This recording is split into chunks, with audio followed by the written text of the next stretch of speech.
న్యాయం చేయండి. ఉబ్బులిపట్నంలోని బీవీబీ కళాశాలలో ఎంసీఏ చదువుతున్న నేహ అనే విద్యార్థిని తన ప్రేమను అంగీకరించలేదని ఉద్వేగంతో చాకుతో దారుణంగా హతమార్చిన నిందితుడిని ఫయాజ్ అనే వెంటనే అరెస్టు చేసి కఠినంగా శిక్షించాలని పట్నంలోని స్వామి వివేకానంద కళాశాల విద్యార్థులు మంగళవారం ర్యాలీ చేపట్టారు. తహసీల్దార్ కార్యాలయానికి చేరుకొని ధర్నా చేపట్టారు. ఈ సందర్భంగా బీజేపీ నాయకుడు వైద్యుడు వెంకటరమణయ్య మాట్లాడుతూ కర్ణాటక రాష్ట్రంలో అధికారంలో ఉన్న కాంగ్రెస్ ప్రభుత్వానికి ఇంత జరిగినా చీమ కుట్టినట్లు లేదన్నారు. అనంతరం విఎన్ మూర్తికి మనవి పత్రాన్ని సమర్పించారు. ఈ కార్యక్రమంలో రవి, అశోక్, కాలుగిరి రామంజీ, రవిశంకర్ నాయక్, వైద్యుడు శశి కిరణ్, శరత్ బాబు, ఏబీబీ మనోజ్ కుమార్, హరికుమార్, సందీప్ నాయక్, హరిప్రసాద్, రామకృష్ణ నాయక్, విహెచ్ రామసేన, బజరంగ దళ కార్యకర్తలు పాల్గొన్నారు.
भारत माता की जय। वंदे ಎಲ್ಲರಿಗೂ ನನ್ನ ನಮಸ್ಕಾರಗಳು. ಇವತ್ತು ಏನು ನೇಹಾ ಹಿರೇಮಠ್ ಅವರ ಹತ್ಯೆ ಖಂಡಿಸಿ ABVP ಕಡೆಯಿಂದ ಸ್ಟೂಡೆಂಟ್ಗಳೆಲ್ಲ ಬಂದು ಪ್ರತಿಭಟನೆ ಮಾಡ್ತಿದ್ದೀವಿ. ಏನಕ್ಕಂದರೆ ಇದು ಅತಿ ಘೋರ ಹತ್ಯೆ. ಇವತ್ತು ಏನು ಯೂನಿವರ್ಸಿಟಿಯಲ್ಲಿ ಹೋಗಿ ಆ ಕ್ರೂರಿ ಒಬ್ಬನು 9 ಬಾರಿ ಚಾಕುವಿಂದ ಇರಿತಾನೆ ಅಂದರೆ ಅವ್ನಿಗೆ ಇನ್ನೆಂಥ ಜಿಹಾದಿ ಇದಿದೆ, ಮೈಂಡ್ಸೆಟ್ ಇದೆ. ಅವನು ಯಾವ ಥರ ಅಂದರೆ ಒಂದು ಯಾರದೇ ಭಯ ಇಲ್ಲ, ಯಾರು ನೋಡ್ತಾರೆ ಯಾರನ್ನ ಇದು ಮಾಡ್ತಾರಂತೆ ಭಯನೇ ಇಲ್ದಂಗೆ 9 ಬಾರಿ ಹಿರಿದು ಆ ಹುಡುಗಿನ ಹತ್ಯೆ ಮಾಡ್ತಾನೆ. ಈ ಹತ್ಯೆಯನ್ನು ಖಂಡಿಸಿ ನಾವು ರಾಜ್ಯ ಸರ್ಕಾರಕ್ಕೆ ಬಿಸಿ ಮುಟ್ಟಿಸ್ಬೇಕನ್ಬಿಟ್ಟು ಇದನ್ನು CBIಗೆ ಕೊಟ್ಟು ಇದನ್ನು ಕೇಸ್ನ CBIಗೆ ಕೊಟ್ಟು ಇದನ್ನು ಅವನಿಗೆ ಕಠಿಣ ಶಿಕ್ಷೆ ಕೊಡಬೇಕು, ಗಲ್ಲಿಗೇರಿಸಬೇಕು ಅಂತ ನಾವು ಈ ಪ್ರತಿಭಟನೆ ಮಾಡ್ತಿದ್ದೇವೆ. ಈ ಸರ್ಕಾರ ಅವರು ಹಿರೇಮಠ್ ಅವರ ತಂದೆ ಬಂದುಬಿಟ್ಟು ಒಂದು ಕಾಂಗ್ರೆಸ್ ಮೇಯರ್ ಹುಬ್ಬಳ್ಳಿಯಲ್ಲಿ, ಆ ಕಾಂಗ್ರೆಸ್ ಪಕ್ಷದ ಇವ್ರ ಮಗಳಿಗೆ ರಕ್ಷಣೆ ಇಲ್ಲ ಅಂದರೆ ಇನ್ನು ಸಾಮಾನ್ಯ ಜನರಿಗೆ ಏನಿರುತ್ತೆ? ಒಂದು ಕಾಂಗ್ರೆಸ್ ಸರ್ಕಾರ ಒಂದು ಕೇವಲ ಒಂದು ಯಾವುದೋ ಒಂದು ಇವ್ರಿಗೋಸ್ಕರ ಇಷ್ಟೆಲ್ಲ ಅವರ ಹೆಣ್ಮಗಳಿಗೆ ಆಗ್ತಿದ್ದಂಗೆ ಇದು ಅನ್ಯಾಯ ಆದ್ರೂ ಇವರು ಇನ್ನೂ ಕೇಸ್ ಫೈಲ್ ಆಗೋಕ್ಕಿಲ್ಲ, ತನಿಖೆ ಆಗಂಗಿಲ್ಲ, ಏನಿಲ್ಲ, ಇವರೇ ಡಿಸಿಷನ್ ಕೊಟ್ಬಿಡ್ತಿದ್ದಾರೆ. ಇವರೇ ಎಲ್ಲ ಡಿಸಿಷನ್ ಕೊಟ್ಟು ಇವರೇ ಮಾಡಿ ಇನ್ನೂ ಸ್ನೇಹ ಅವರಪ್ಪ 4 ಜನದ ಹೆಸರು ಹೇಳಿದ್ದಾರೆ. ಇವತ್ತಿನವರೆಗೂ ಒಬ್ಬರು ಅರೆಸ್ಟ್ ಆಗಿಲ್ಲ. ಇದು ಯಾವ ಥರ ಸರ್ಕಾರ ನಿರ್ಲಕ್ಷಿಸ್ತಿದೆ? ಇದು ಏನು ಒಂದು ಸಮುದಾಯಕ್ಕೋಸ್ಕರ ಇವರು ಇದು ಮಾಡ್ತಿದಾರ? ಇವ್ರಿಗೇನು ಹೇಳೋರು ಕೇಳೋರು ಇಲ್ವಾ? ಇವತ್ತಿನ ದಿವಸ ನೀವು ಕಠಿಣ ಕ್ರಮ ತಗೊಂಡು ನೀವು ಅವ್ರಿಗೆ ಗಲ್ಲು ಶಿಕ್ಷೆ ಮಾಡಿದ್ರೆ ನಾವು ಇದಾಗ್ತೀವಿ, ಇಲ್ಲ ಅಂದರೆ ಇದು ರಾಜ್ಯಾಂತರ ಪ್ರತಿಭಟನೆ ಇನ್ನೂ ಉಗ್ರ ರೂಪದಲ್ಲಿ ಹೋಗುತ್ತೆ. ಜೈ ಬೋಲೋ ಭಾರತ್ ಮಾತಾ ಕಿ ಕಾರ್ತಿಕ್ ಅಂತ. ಇವತ್ತೇನು ಕಾಂಗ್ರೆಸ್ ಸರ್ಕಾರ ರಾಜ್ಯವನ್ನ ಆಡಲಿಕ್ಕೆ 1 ವರ್ಷ ಆಗಿದೆ. ವರ್ಷದಲ್ಲಿ ಅನೇಕ ಘಟನೆಗಳು ನಿಮ್ಮ ಮುಂದೆ ನಡೀತಾ ಇದೆ. ಆಡಾಗಲೇ ಅನೇಕರ ಕೊಲೆಗಳು ನಡೀತಾ ಇದೆ. ರಾಮ್ ಭಜನೆ ಮಾಡ್ತಕ್ಕಂಥ ಯುವಕರನ್ನ ಹೊಡೆಯುವಂಥದ್ದು, ಹಿಂದುತ್ವದ ಹೆಸರನ್ನು ಹೇಳಿರ್ತಕ್ಕಂಥ ಯುವಕರನ್ನ ಹೊಡೆಯುವಂಥದ್ದು, ಜಿಹಾದಿಗಳ ಮನಸ್ಥಿತಿಯನ್ನು ಹೊಂದಿರತಕ್ಕಂಥ ವ್ಯಕ್ತಿಗಳು ನಮ್ಮ ಹಿಂದೂ ಹೆಣ್ಣು ಮಕ್ಕಳನ್ನ ಪ್ರೀತಿ ಹೆಸರಿನಲ್ಲಿ ಲವ್ ಜಿಹಾದ್ನಲ್ಲಿ ತೊಡಗಿಸಿ ಅವರನ್ನು ಮೋಸ ಮಾಡಿ ಅವರನ್ನು ಸಹ ಕೊಲೆ ಮಾಡ್ತಕ್ಕಂಥದ್ದು ನಮ್ಮ ಕಣ್ಣು ಮುಂದೆ 1-2 ಕಾಣಿಸ್ತಾ ಇರ್ಬೋದು. ಈ ಲವ್ ಜಿಹಾದ್ಗೆ ಒಳಗಾಗಿ ತಮ್ಮ ಮಾನವನ್ನ ಕಾಪಾಡೋಕ್ಕೋಸ್ಕರನೇ ಮನೆಯಲ್ಲೇ ಅನೇಕ ಹೆಣ್ಮಕ್ಕಳು ಈ ದಿನ ಪ್ರಾಣವನ್ನ ತೆಗೆತಕ್ಕಂಥ ಘಟನೆಗಳು ನಮ್ಮ ರಾಜ್ಯದಲ್ಲಿ ನಡೀತಾವೆ. ಕಾರಣ ಇಷ್ಟೇ, ಕಾಂಗ್ರೆಸ್ನವರ ಸೃಷ್ಟೀಕರಣದ ನೀತಿ. ಕಾಂಗ್ರೆಸ್ನವರ ಈ ಸೃಷ್ಟೀಕರಣದ ನೀತಿಯಿಂದ ಇವತ್ತು ನಮ್ಮ ಹಿಂದೂ ಹೆಣ್ಮಕ್ಳು ಈ ಕೊಲೆಗಡಕರ ಕೊಲೆಗೆ ಬಲಿಯಾಗಬೇಕಾಗಿದೆ. ಒಂದು ವೇಳೆ ನಾವು ಯೋಚನೆ ಮಾಡಬೇಕಾಗಿದೆ. ಇವತ್ತು ಇಡೀ ದೇಶದ ಚುನಾವಣೆ ಬಂದಿದೆ. ಈ ಚುನಾವಣೆಯನ್ನ ಇಲ್ಲ ಅಂದಿದ್ರೆ ಈ ನೇಹಾ ಅವರವರ ಕೊಲೆಯ ಹೋರಾಟ ಇಡೀ ಕರ್ನಾಟಕದಲ್ಲಿ, ಇಡೀ ದೇಶದಲ್ಲಿ ಒಂದು ದಿನ ನಿಲ್ಲದಂತೆ ಈ ಹೋರಾಟ ನಡೀತಾ ಇತ್ತು.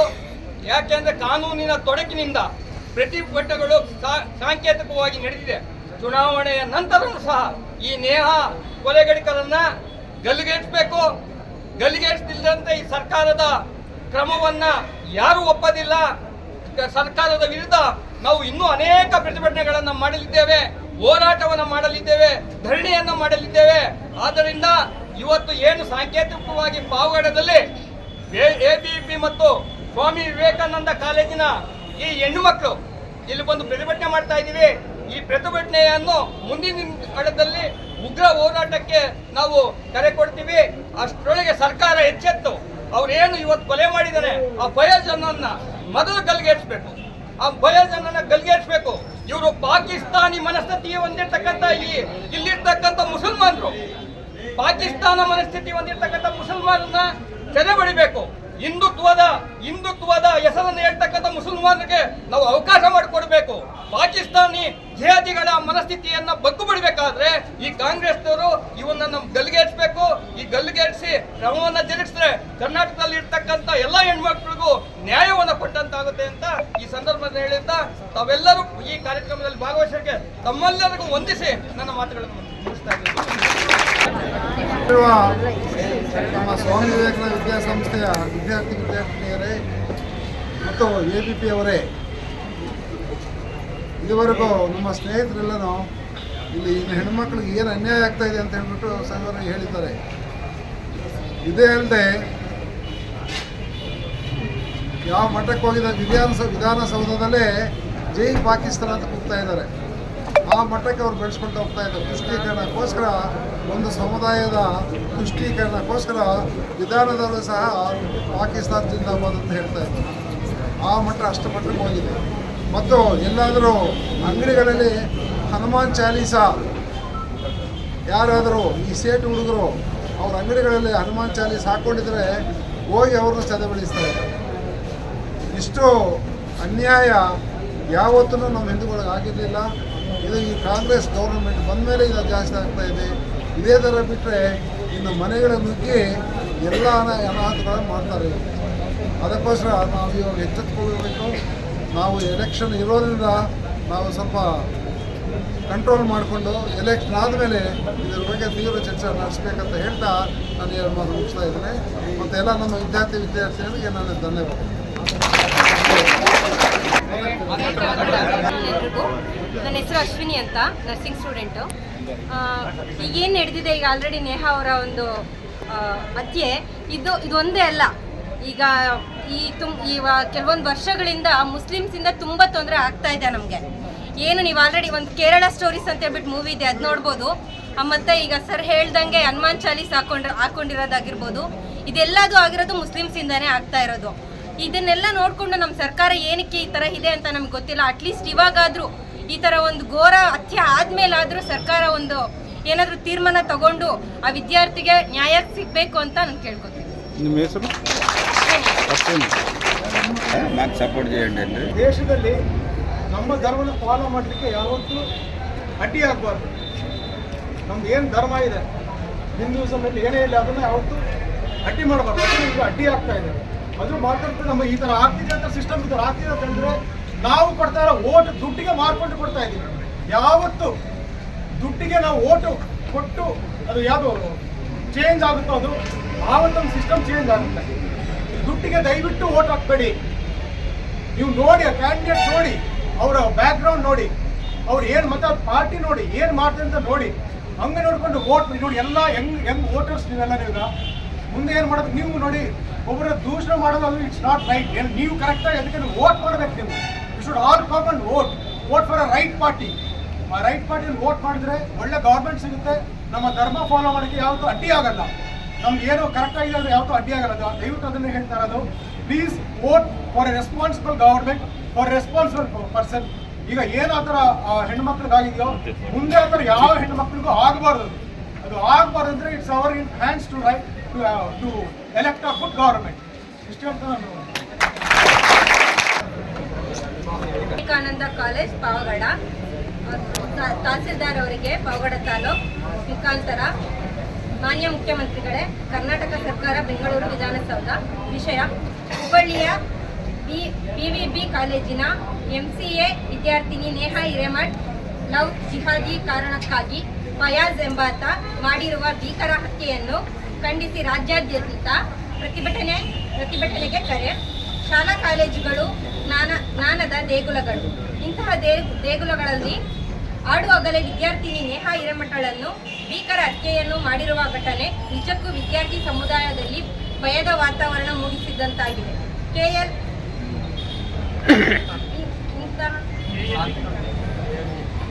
KLE ತಾಂತ್ರಿಕ ವಿಶ್ವವಿದ್ಯಾಲಯದಲ್ಲಿ MCA ವಿದ್ಯಾಭ್ಯಾಸ ಮಾಡುತ್ತಿದ್ದ ವಿದ್ಯಾರ್ಥಿನಿ ನೇಹಾ ಹಿರೇಮಠ ಅವಳನ್ನು ಜಿಹಾದಿ ಕ್ರೂರ ಮನಸ್ಥಿತಿಯ ಫಯಾಜ್ ಎಂಬಾತ ಲವ್ ಜಿಹಾದಿಗಾಗಿ ಅವಳನ್ನು ಪ್ರೀತಿಸುವಂತೆ ಒತ್ತಾಯಿಸುತ್ತಿದ್ದ.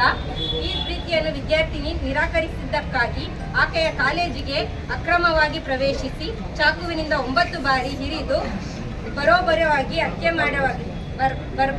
ಹತ್ಯೆ ಮಾಡಲಾಗಿದೆ. ಕಾಲೇಜಿನ ಒಳಗೆ ಬಂದು ವಿದ್ಯಾರ್ಥಿನಿಯನ್ನು ಹತ್ಯೆ ಮಾಡಲು ಸಾಧ್ಯವಾಗಬೇಕಾಗಿದ್ದರೆ ಕೊಲೆಗಾರನಿಗೆ ಕಾನೂನು ಯಾವುದೇ ಭಯವೂ ಇಲ್ಲದೆ ರಾಜಾರೋಷವಾಗಿ ಕೃತ್ಯ ಮಾಡುವ ಸ್ಥಿತಿ ನಿರ್ಮಾಣವಾಗಿದೆ ಎಂದರೆ ನಮ್ಮ ರಾಜ್ಯದಲ್ಲಿ ಕಾನೂನು ಸುವ್ಯವಸ್ಥೆ ಎಷ್ಟು ಕುಸಿದು ಹೋಗಿದೆ ಎಂದು ಸ್ಪಷ್ಟವಾಗಿ ತಿಳಿಯುವಂತಾಗಿದೆ. ಈ ಘಟನೆಯಿಂದ ರಾಜ್ಯದ ವಿದ್ಯಾರ್ಥಿ ಸಮುದಾಯ ಭಯಭೀತಗೊಂಡಿದೆ. ಪೊಲೀಸರು ಕೂಡಲೇ ಸೂಕ್ತ ತನಿಖೆಯನ್ನು ಕೈಗೊಂಡು ಅಪರಾಧಿಗೆ ಉಗ್ರ ಶಿಕ್ಷೆ ಆಗುವ ಹಾಗೆ ಮಾಡಿ ವಿದ್ಯಾರ್ಥಿನಿಯ ಕುಟುಂಬಕ್ಕೆ ನ್ಯಾಯ ಒದಗಿಸಬೇಕೆಂದು ಜೊತೆಗೆ ರಾಜ್ಯದಾದ್ಯಂತ ಪೊಲೀಸರು ಶಾಲಾ ಕಾಲೇಜುಗಳ ಬಳಿ ಮಫ್ತಿಯಲ್ಲಿ ಕಾರ್ಯನಿರ್ವಹಿಸಿ ಸಂಭಾವ್ಯ ಘಟನೆಯನ್ನು ತಡೆಯಲು ಪ್ರಯತ್ನಿಸಬೇಕು. ರಾಜ್ಯ ಸರ್ಕಾರ ದಿನದಿಂದ ದಿನಕ್ಕೆ ಹದಗೆಡುತ್ತಿರುವ ಕಾನೂನು ಸುವ್ಯವಸ್ಥೆಯನ್ನು ಬಗ್ಗೆ ಗಂಭೀರವಾಗಿ ಚಿಂತನೆ ನಡೆಸಿ ಪ್ರವೃತ್ತರಾಗಬೇಕು. ಸರ್ಕಾರಗಳು ಇಂತಹ ಆರೋಪಿಗಳಿಗೆ ಕಠಿಣ ಶಿಕ್ಷೆ ನೀಡಬೇಕು. ಕಾನೂನಿನ ಭಯ ಇಲ್ಲದ ಹಾಗೆ ಮಾತ್ರ ಇಂತಹ ಘಟನೆಗಳು ನಡೆಯಲು ಸಾಧ್ಯ. ಕಾಲೇಜು ಕ್ಯಾಂಪಸ್ಗಳು ಸುರಕ್ಷೆಯ ಕೇಂದ್ರಗಳಾಗಬೇಕು. ಈ ನಿಟ್ಟಿನಲ್ಲಿ ಪೊಲೀಸ್ ಇಲಾಖೆ ಗಮನ ಹರಿಸಬೇಕು ಹಾಗೂ ಉನ್ನತ ಮಟ್ಟದ ತನಿಖೆ ನಡೆಯಬೇಕು. ಅಗತ್ಯ ಎಂದುಕೊಂಡರೆ ಪ್ರಕರಣದ ತನಿಖೆಯನ್ನು ಸಿಬಿಐಗೆ ಹಸ್ತಾಂತರ ಮಾಡಬೇಕೆಂದು ಎಬಿವಿಪಿ ಆಗ್ರಹಿಸುತ್ತಿದೆ. ಧನ್ಯವಾದಗಳು.